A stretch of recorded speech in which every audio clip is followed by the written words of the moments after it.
Dado que la conciencia es la creadora del universo, cada criatura, humano, animal, alienígena, posee un sistema de coordenadas que lo vinculan a un determinado punto del espacio-tiempo y en un determinado nivel de energía del universo que le tocó vivir.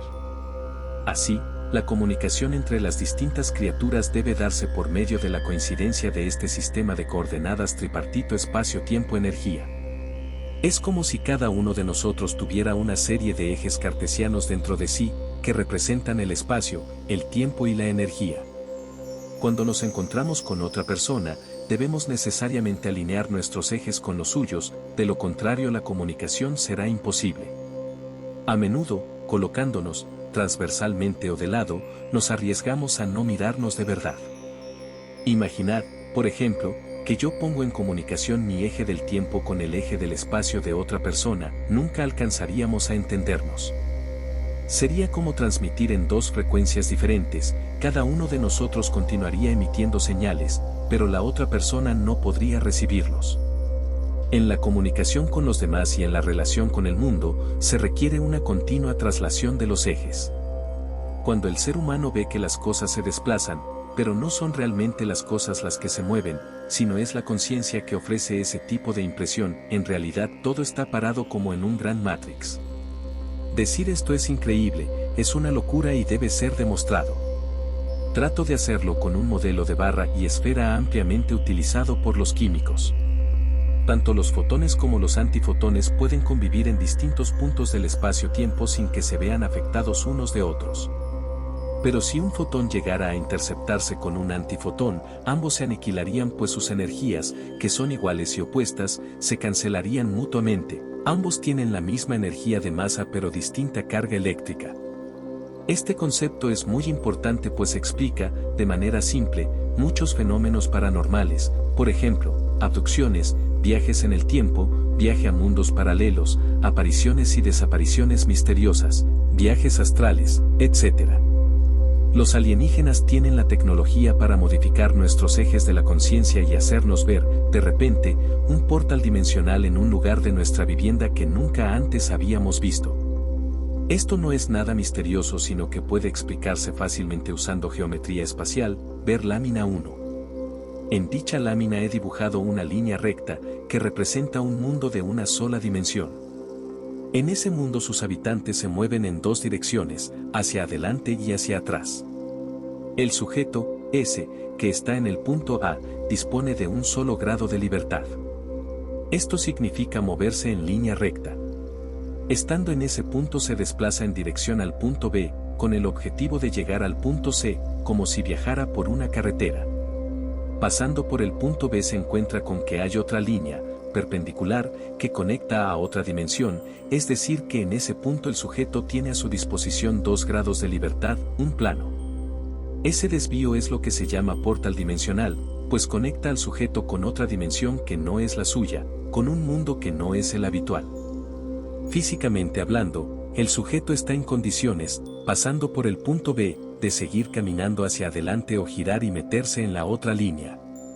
Sin embargo, el sujeto no se desvía y continúa yendo hacia adelante como si ese portal no existiese. Un dato muy importante que asimilar antes de continuar, el punto B, que es un portal dimensional, es, en términos geométricos, un punto de intersección entre dos líneas, no un simple pasaje que vemos mientras nos acercamos. El punto B no es algo que está ahí plantado, como una puerta cualquiera, y por la cual pasamos sin dificultad. El punto B es un punto de conexión entre dos mundos. ¿Y esto qué significa? Mucho. Significa que, estando en el punto B, estamos existiendo en dos mundos a la vez y que estamos, o deberíamos estar, mirando en dos direcciones diferentes simultáneamente. ¿Qué es lo que hace que el sujeto vea un mundo y no el otro? ¿La posición de la cabeza u ojos? No. Pues, desde la geometría, él no sabe que se mueve sobre un plano. Si el sujeto pasara el portal lo haría siempre caminando hacia adelante, de la misma manera que si no pasara. Así, no hay cabeza que girar ni cuello que torcer, siga un camino u otro siempre lo haría sin cambiar su dirección. Entonces, y repitiendo, ¿qué es lo que hace que el sujeto vea un mundo y no el otro, o siga avanzando en su mundo en vez de entrar en el otro? ¿Alguna información que provenga de lo físico? Tampoco. ¿Qué? La conciencia. En Corrado Malanga encontramos la respuesta. Si los ejes espaciotemporales de la conciencia están alineados para ver en una sola dimensión, el caminante pasará por el punto B y llegará al punto C sin haberse percatado nunca que pasó por un portal dimensional. Por el contrario, si dispusiera de alguna aptitud psíquica para ver portales dimensionales, como afirma poder hacerlo Carles Torá en sus conferencias, entonces podrá ver el portal y tomar la decisión de atravesarlo. Los seres humanos estamos rodeados de portales dimensionales, pero como estamos interferidos por los alienígenas no podemos verlos. Así, ellos pueden entrar y salir de nuestro mundo cuando quieran mientras que nosotros nos vemos obligados a estar confinados en la tercera dimensión. También los alienígenas pueden transportarnos a otra línea espaciotemporal para hacer uso de nuestra ánima o de nuestro contenedor, o simplemente darnos un susto pues a algunos alienígenas les gusta divertirse con nosotros, según lo evidencian las hipnosis, ver lámina 2. Volviendo a los portales dimensionales, lámina 1, es importante remarcar que la mente humana no está capacitada para verlos de manera natural. Dichos portales no son algo que están ahí mirándonos como si fuera la puerta de un supermercado. El portal es un espacio entre mundos que solo puede ser visto si se dispone de las capacidades psíquicas adecuadas para verlo. El contactado Carles Torá, quien viajó y conoció la Antártida para una misión secreta, afirma tener capacidades para verlo y Erich González Valderas, quien trabajó para el gobierno de México en la Comisión Nacional de Seguridad Nuclear y también para proyectos de la NASA, también los veía en su infancia cuando fue contactado en esa época por alienígenas. Yo también entré por un portal dimensional, no en cuerpo físico sino en espíritu o cuerpo astral, una mañana que hice meditación. Entré a otro mundo que no era este y estuve allí un breve tiempo. Si observa la lámina 1, bis, dibujo izquierdo verá que el portal dimensional debería verse tanto si partimos del punto A o el punto C. No existe ningún punto de observación privilegiado. En ambos casos vamos a tener la misma imagen del portal, tanto si venimos caminando desde A como si venimos caminando desde C. ¿Qué ocurriría si vinieran dos sujetos caminando hacia el portal desde direcciones opuestas? Puede que ambos vean el portal como que uno lo vea y el otro no. También puede que ninguno de los dos lo vean y lo atraviesen sin notarlo.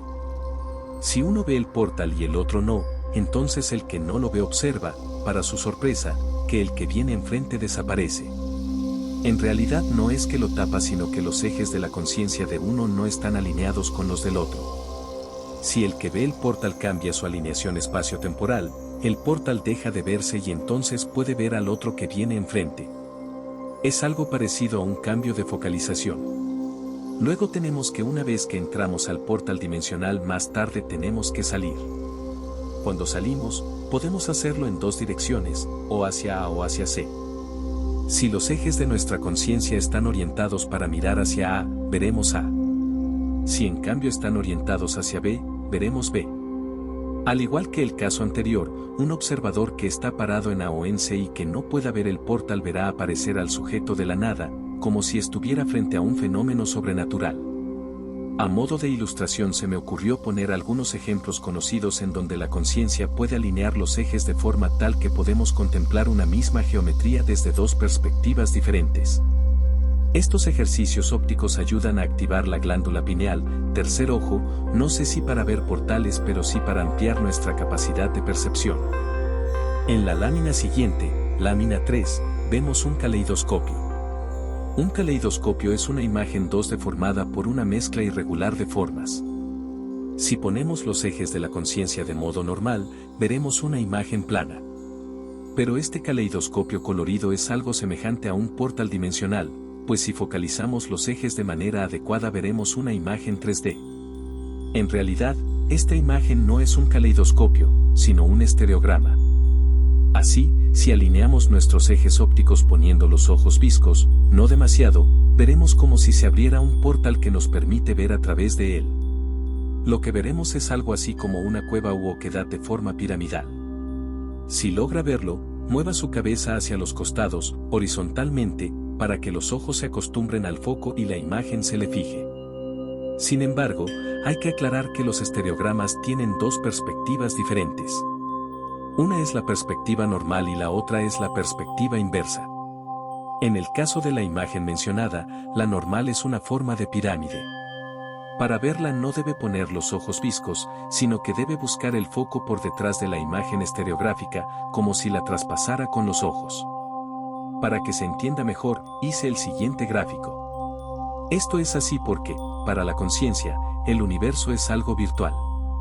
La materia no es independiente de la conciencia y está organizada dentro de un holograma. Somos una mente que está dentro de otra mente, que a su vez, está dentro de otra mente. En esta imagen holográfica están representados, de manera artística, los tres componentes de la conciencia: espíritu, rojo, mente, verde, y ánima, azul. Busque componer la figura. Nuestro mundo, como sabemos, tiene 3D espaciales. Pero para la conciencia no existen límites dimensionales para la creación. Escher fue el primero que jugó con esa posibilidad cuando creó unas imágenes complejas que eran imposibles al sentido común. Ilusiones ópticas escherianas. El éxito de las figuras de Escher llevó a los artistas a crear objetos tridimensionales que representaran esas formas imposibles. Sabemos que eso no se puede hacer, las figuras de Escher necesitan de una 4D espacial. Sin embargo, como la creatividad humana no tiene límites, los artistas se las ingeniaron para crearlas. El truco que usaron es la de aprovechar las facultades de la mente. Recordemos que la mente es uno de los componentes de la conciencia y puede representar el mundo sin tomar en cuenta la experiencia física palpable y medible. La mente trabaja con la perspectiva y proyecta, de manera natural, los puntos del espacio 3D sobre un plano. Por lo tanto, un ángulo agudo lo puede representar como uno recto cuando los proyecta sobre un plano. De esta forma transforma la forma original del objeto en otra que no es la verdadera. Es un efecto óptico. Una vez logrado ese efecto, el artista le saca una foto o graba un video y lo publica. Tanto las fotos como los videos son vistos realmente en 2D. Esa visión plana hace que se pierda la profundidad del objeto, lo que permite que la perspectiva del cuerpo se imponga sobre su forma verdadera. Este descubrimiento llevó a los dibujantes a realizar dibujos también imposibles. La foto tomada del dibujo mostraba una imagen que se elevaba por sobre la hoja de papel. Sabemos que eso es imposible, pero es lo que el ojo mostraba. En realidad, no era el ojo el que se equivocaba, sino la mente que reconstruía la imagen con parámetros de tipo coherentes. Para cerrar este capítulo quiero mostrar otras ilusiones ópticas y relacionarlas con el tema de los portales. Según Malanga, es la conciencia y no el cerebro la que alinea las coordenadas espacio-temporales. Dependiendo de cómo alineemos los ejes podremos ver un objeto o no. Nuestra conciencia tiene un modo normal con la que observamos todas las cosas. Eso hace que podamos comunicarnos y entendernos en la vida corriente. Pero trabajando con la parte subconsciente podemos ver otras franjas del cosmos. La práctica de la meditación y la ingesta de sustancias psicoactivas nos permiten conocer otras franjas del espacio-tiempo. Esto hace que podamos ver portales o trasladar la conciencia a otros planos del universo. En las ilusiones ópticas se observa este cambio de ejes usando el modo normal. Un dibujo, como la realidad misma, posee más información de lo que aparentemente tiene. Alineando los ojos de la conciencia podemos ver más de una imagen. Ambas son verdaderas, pues todo está allí, existiendo en un mismo campo. Puede probar poniendo en práctica su natural capacidad de percepción para mirar una misma escena pero desde dos perspectivas diferentes. La actividad filosófica y científica del ser humano no es muy diferente a esto. La mente ve lo que quiere ver y toma lo que ve como verdadero. Nos hablan de Darwin, de la teoría de la evolución, de las leyes del mercado y de que los alienígenas no existen. Tampoco parecen existir los demonios, pues eso es cosa del pasado. Pero si aprendemos a usar la conciencia usando las herramientas de Corrado Malanga podemos ver más allá de lo evidente y descubrir el verdadero rostro del mundo. Si este audiolibro ha sido de tu agrado, compártelo y dale me gusta para compartir más contenido como este. Déjanos en los comentarios si hay algún libro de tu interés que te gustaría escuchar.